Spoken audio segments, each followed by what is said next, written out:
Hi friends, ఒకసారి ఈ video చూడండి. తాతగారికి ఇచ్చేసి వెళ్ళారా సొమ్ము మొత్తం తీసుకున్నారు. 100% భారతదేశానికి మంచి చేశారు.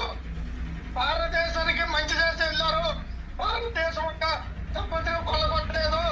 చాలా ఇంకా చెప్పాలా మరి ఏం చేశారు? మంచి చేసి వెళ్ళారా?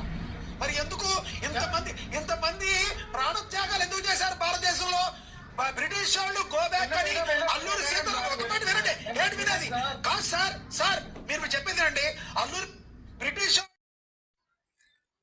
చూస్తారుగా ఫ్రెండ్స్, ఇలాంటి విధవల్ని ఏ మెట్టుతో కొట్టాలి? బ్రిటిష్ ప్రభుత్వం అంట భారతదేశానికి చాలా మంచి చేసి వెళ్ళింది అని చెప్తున్నాడు విధవ.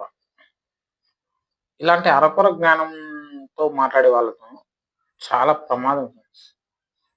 ఇలాంటి వాళ్ళను చాలా వరకు అవాయిడ్ చేశారు. అసలు ఒక ఇంటర్వ్యూలో స్టూడియోలో కూర్చున్నా అనే జ్ఞానం లేకుండా అన్ని లక్షల మంది, అన్ని కోట్ల మంది ప్రాణత్యాగాలు చేసిన తర్వాత కూడా వీడు ఇలా మాట్లాడుతున్నాడంటే, బ్రిటిష్ వాళ్ళు మంచి చేసేలారు భారతదేశానికి.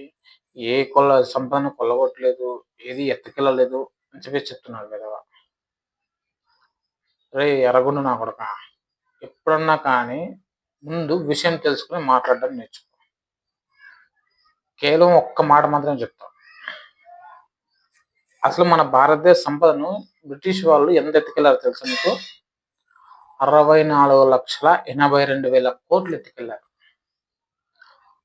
అందులో ఆ డబ్బు మొత్తం ఇప్పుడు అంటే మన భారతదేశం అప్పులు దాదాపు 40% తీరిపోతుంది. అప్పు మన భారతదేశ అప్పు 40% తీరిపోతుంది.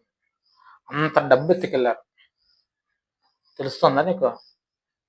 ఫ్రెండ్స్, ఇలాంటి వాళ్ళతో జాగ్రత్తగా ఉండండి. ఈ వీడియో షేర్ చేయండి.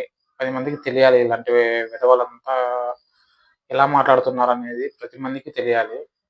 వీడియో షేర్ చేసి, లైక్ చేసి, కామెంట్ చేయండి ఫ్రెండ్స్.